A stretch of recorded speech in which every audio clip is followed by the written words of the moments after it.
PLF kan Dabratsiyoon Gabra Mikaa'eliin durfamu yaaddoon waraana naannoo Tigraayitti hammaataa dhufu hordofee mootummaan federaalaa akka gidduu seenu obbo Getaachoo Raddaa gaafatan balaaleffateera. Gareen kun naannicha keessatti miidiyaa dabalatee bakkeewwan tokko tokko humnaan qabataa jiras jedhameera.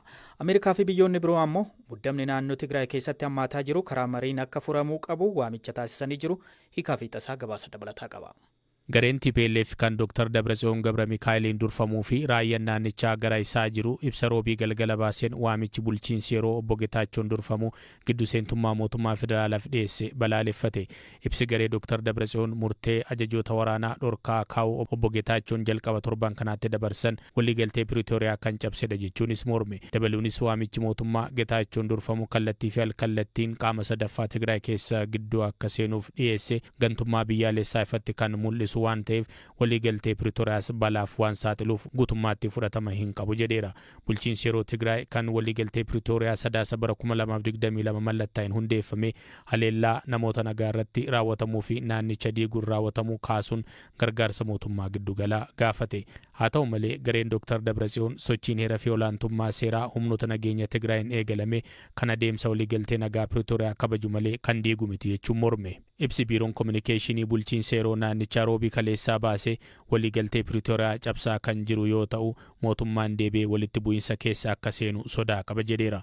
Waajjirri nageenya fi bulchiinsaa naannichaa gama isaan ibsa galgala kana baaseen rakkoo keessoo humna keenyan furamuu danda'uuf qaamni biraa alaa dhufee akka hiiku affeeruun sirrii miti jedheera. Waamicha obbo Getaachoon godhaniin humni biraan naannicha seenuun rakkinicha kallattii biraa akka qabatu gochuun haalicha ittuu walxaxaa gochuu danda'a jedha ibsichi. Kun kanaan osoo jiru hidhattoonni garee Dr. Dabratsiyoon tumsan guyyaa har'aa FM magaalaa Maqaleetti argamu to'achuu hojjettoonni BBC'tti himaniiru. Humnoonni kun FM Maqalee kan to'atan guyyaa har'aa waaree dura ture. Humnoonni kun buufaticha to'achuu booda miseensonni boordii dhaabbatichaa garee Dabratsiyooniin filatame waajjira akka qabatu godhaniiru. Obbo Zaman Fissahaas hojii gaggeessaa dhaabichaa haaraa akka ta'u godhameera. Hojjetaan dhaabbatichaa nageenyaaf jecha maqaan isaanii akka hin dhaamne gaafatan miseensonni boordii garee Dabratsiyoon hidhattoota hedduun dabaalamanii gara waajjirichaa seenuu himan. Hidhattoonni gartuu Dabratsiyoon deeggaran guyyoota lamaan darban magaalaa fi aanaalee hedduu to'ataniiru. FM'n waggaa 16 dura hundeeffame kun amma duras yaalii humnaan to'achuu irratti gaggeeffamee ture. US, UK fi gamtaa Awurooppaa dabalatee biyyoonni 25 ta'an ibsa waloon dhimma Tigraay irratti baasaniin qaamoleen dhibdeetti jiran martuu akka waliigaltee Piriitooriyaa kabajan waamicha godhaniiru. Atattamaanis muddama caamsanii mariitti akka galan dhaaman adeemsa kanas akka deeggaran beeksisaniiru. Kun kanaan osoo jiru pirezidaantiin bulchiinsa yeroo naannoo Tigraay obbo Getaachoo Raddaa muddama naannoo Tigraay keessatti deemaa jiru irratti turtii BBC waliin taasisaniin naannichi haala balaafamaa keessa seenaa jiraachuu himan. Obbo Getaachoon Finfinnee kan dhaqan mootummaa federaalaan mari'achuuf malee Maqalee baqachuuf akka hin taane illee ibsanii jiru. Gaaffii fi deebiin BBC waliin taasisan akka itti dhiyaata. If the federal government realizes that we are the most potent yaadni isaanii deeggarsa waraanaa waliin humna jabaa ta'uu keenya mootummaan federaalaa yoo hubate aangoon naannichaa kan keenya ta'aa jedhanii amanu. Dhugaatti ammoo waraanni harki caalu kan barbaadu daangaan Tigraay eegamuu mirkaneessuu fi waliigalteen Piriitooriyaa hojiirra ooluu tumsuudha. Wanti amma argaa jirru garuu namoota warra qalbitti hin jirreen hoogganamaa uummata walitti qabamee jirutti rasaasa dhukaasuun aanaalee keessaa chaappaa mootummaa fudhachuuf tattaaffii godhamudha. Kanaaf wanti isaa magaalota to'achuu osoo hin taane jeequmsa uumuudha. Can I check, are you in Tigray at the moment? Ammantan Tigraay. No, I'm in Addis. Lakki Addisiin jira. Why have you left Tigray? Maaliif Tigraay gadhiifte? I got a call from the Prime Minister. Muummicha ministeerarraa bilbilatu naaf bilbilame. Haalicha hubachuuf ani akkan ibsuuf na barbaade. Ani immoo carraadhuma kanaan ministeera muummichaa waliin mari'achuu qofa osoo hin taane ambaasaaddoroota biyyoota torbaa waliin dubbachuutti jira. Ambaasaaddoroota Awurooppaa fi Ameerikaa waliin mari'anne. Sababni isaas namootni kun jijjiirama Tigraay keessa jiru hordofaa ba'ani. Karaa tokkoonis ta'e karaa biraan namoota waliigaltee Piriitooriyaa akka raawwatu gargaaranidha. Kanaafinas jira. Do you expect to go home Daftee soon? deebitaa? Yeah, I will. Eeyyeen nan deebi'a. When? Yoom? Well, I have to conclude my meeting. Mariin muummicha ministeeraa waliin qabuun jalqaba fixuu qaba. Achiis mariiwwan biroo guyyoota itti aanan keessa nan qaba. Kanaaf jalqaba torban dhufuu keessan deebi'a jedhee yaada. Karoorri koo akkasi. Because the conversation Yaadni miidiyaa hawaasaarra jiru Tigraay baqateeraa kan jedhudha. led Tigray. Why would I fled Tigray? Maaliifin Tigraay baqadha? Because of the security situation. Sababni haala around, you've nageenyaa lost achi control. jiruun to'annoo dhabaa jirtu. Look, let me tell you this. I was. Ilaa kanin sitti himu kaleessa waaree booda uummata waliin mariirran ture. Wayita bilbilli mootummaa federaalaa irraa naaf bilbilamu akka qaama bulchiinsa yeroo Tigraay ijaareetti haalichi isaan yaaddesseeti. Kanaaf namoota Tigraay bulchan Finfinneetti waamanii haala jiru ofii hubachuun isaanii waanuma sababa gahaa qabudha. Kanaaf anis garas deemuun kiyya guutummaatti sirriidha. Gareen murna TPLF kanaan jeequmsa uumuuf bobbaafame kaayyoon isaanii uummata keessa burjaajii uumuun warri naannicha keessatti jijjiirama fiduu hawwan akka abdii kamuu hin qabaanne gochuudha. Wanti gochuu barbaadan namootni jijjiirama Tigraay saffisiisuu hawwan ana dabalatee Tigraay baqataniiru isa jedhu barbaadu. What does that support to look like? How would you like them to intervene? Do you see federal forces coming in Deeggarsi to barbaadan back kan your akkamiiti? Waraanni mootummaa government isin there in Tigray? gargaaru akka duuluudha? Look, I don't think. Ilaa deeggarsi inni gaariin mootummaan federaalaa gochuu qabu loltoota erguudha jedhee hin yaadu. Ammoo bu'uura waliigaltee Piriitooriyaan mootummaan federaalaa loltoota duulchisuuf hayyama qaba. Daangaa Itoophiyaa kabachiisuuf mirga akkasii qaba. Haala Eertiraa waliin jiru fa'a keessatti. Deeggarsi nuti barbaannu mootummaan yeroo Tigraay TPLF qofaan osoo hin taane mootummaa federaalaatiinis kan hundaa'e waan ta'eef giddu seentummaan isaa loltoota duulchisuun qofa osoo hin taane qaamoleen jeequmsa uuman kun hiree qalbii isaaniitti deebi'uu haala kamiinuu akka argatan gochuudhaani. An intervention of an expeditionary force. Obbo Getaachoon guyyaa har'aa Finfinnee Hoteela Sharatan irraa miidiyaalee biyya keessaaf ibsa kennaniin haala yeroo Tigraay irraa Eertiraan faayidaa argachuuf akka yaalaa jiru. Artiist Andu'aalam Gosaa du'a kaadhimaa isaa Qananii Addunyaan shakkamee erga to'atamee guyyaa lama booda mana murtii federaalaa dhaddachaa Araadaatti dhiyaachuu abukaatonni isaa obbo Liiban Abdii BBC'tti himaniiru. Poolisiin guyyaa qorannoo dabalataaf guyyaa 14 gaafate manni murtichaa guyyaa qorannoo 13 kennuu fi mirga wabii eeguu fi diduu himaniiru ammayyuu itti aanatu dubbise. Artiist Andu'aalam har'a mana murtii federaalaa dhaddachaa Araadaa dhiyaatee ture. Poolisiin Finfinneetu dhiyeesse.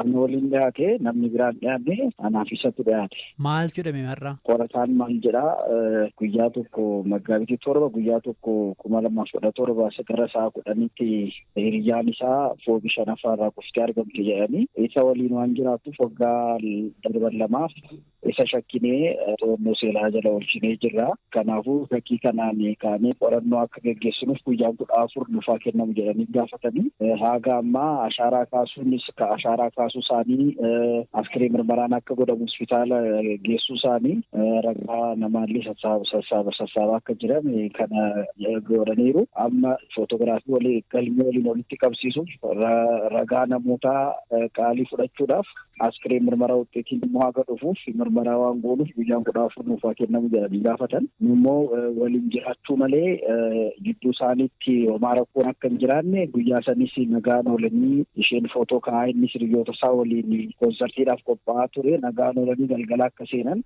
gara manaa akka seenan waldhabbiin homaatu jidduu akka hin jirre erga tsoomiin hiikamee booda jaarsummaa ergee fuudhuudhaaf walii galanii qophiirra akka turan. Kanaafuu gidduu isaaniitti homaa rakkoon waan hin jirreef inni ajjeesuudhaaf mootiivii akka hin qabaanne poolisiin isaan kufteet argamte jedhe malee inni akka kuffise inni akka darbate wanti agarsiise waan hin jirreef haala amma jiruun maddi Qananiin of ajjeesuu ishee malee nama biraatiin yookaan immoo maamila kiyyaan du'uun ishee waan hin raggaamne adraashaa gahaa waan qabuuf yeroo barbaadametti dhufuu waan danda'uuf ammas boo'icharra jira gaddarra jira. Kanaafuu bahee gadda isaa akka ibsatu mirga wabii gaafanne amma ajjechaan waan shakkanneef yeroodhaaf mirga wabii isaa hin laallu askireen mirmaraa naa dhufu footograafiinis walitti qabatu fi beellama taanutti dhimma waastinaa isaa laallaa jedhanii abbaan seeraa guyyaa 13 beellama nu kennanii bitootessa 17 fi amma sa'a 4tti beellama biraa qabna jechuudha. Guyyaa poolisiin guyyaa 14 qorannoof gaafata keessaa meeqa eeyyaman jechuudha? Guyyaa 13 eeyyaman. Poolisiin ajjechaa isheetiin Andu'aalam shakkuusaa dubbate dhaddacha irratti? Waliin jiraatu apartimentii waliin jiraatan keessaa kuftee argamte. Kanaafuu waanuma waliin jiraataniif qulqulleessuudhaaf isa to'annoo seeraa jala oolchine jedhan malee isatu ajjeese wanti jedhan hin jiru. Du'a isheef isa shakkine hin jenne isa shakkine jechuu jedhanii jiru. Garuu shakkiidha malee haga ammaa inni ajjeesuusaa maasrajjaan agarsiisu haga ammaa hin argamne haga ammaa hin sabsaabamne jedhan. Isheen of ajjeeste malee sababa sababa inni itti ajjeesuuf hin jiru jettanii falmitanii? Nu mirga wabii yeroo gaafannu namni tokko nama ajjeesuudhaaf mootiivii qabaachuu qaba. Isatu darbatee gati kuffise yoo kan jedhamus ta'e mootiiviin jiraachuu qaba. Mootiiviin immoo inni ishee ajjeesuudhaaf isa geessisu hin jiru. Nagaa oolanii nagaa jiru. Erga tsoomni kamee Ashama kabajamtoota daawwattoota keenya akkuma oduu bifti afaan Oromoon dhaggeeffattan torbee kana dubbii ijoo fi ajandaa kan ta'ee jiru kun shanyii hogganaa obbo Jiddu Galeessaa kan ture sanyii Naggaasaa akkuma beekamu mootummaan PPtiin bitamee waan tureef battalumaa hogganaa Jiddu Galeessaa kun sanyiin kun bitamee hogganaa PPtiin maallaqa guddaa kan namee fi doolaara maallaqa miliyoona 2.3 jedhama. Sanii fi Finfinnee isaallee lafa kana yaanii bitamee ture. Hogganaan kun hogganaa Jiddu Galeessa Oromiyaa ture kan Shawaa keessa turedha. Akkuma inni bitamee tureen woboon ajajaa olaanaa woboodhaa Jaalmarroo irraa ajajaa fudhachuu dhabu isaa yeroo dhagahamutti shakkii keessa galanii bakka isa kana aangoo irraa kaasanii bakkuma inni jiretti waamicha dhiyaachuu waan ta'eef jijjiiran.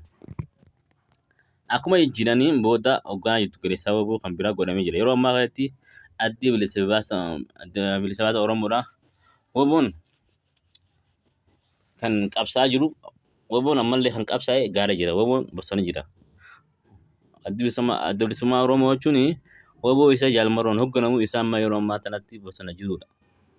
Woboon inni kaan ammoo akkuma ammaan dura Hangaataa Ibraahim fi hoggantoonni tokko dhaamaa turan woboo fakkeessee kan Shimallis Abdiisaa woboo Shimallis tolchedha. Woboo Shimallis gartee ijaaree mindaa nyaagisee maqaa akka ummatichi woboo jibbuuf deemaadhaati yeenii mindaa nyaagisee Wallaggaa fi karaa Shawaa Arsii keessatti dhufanii qabeenya namaa hatanii qabeenya namaa saamaa turan.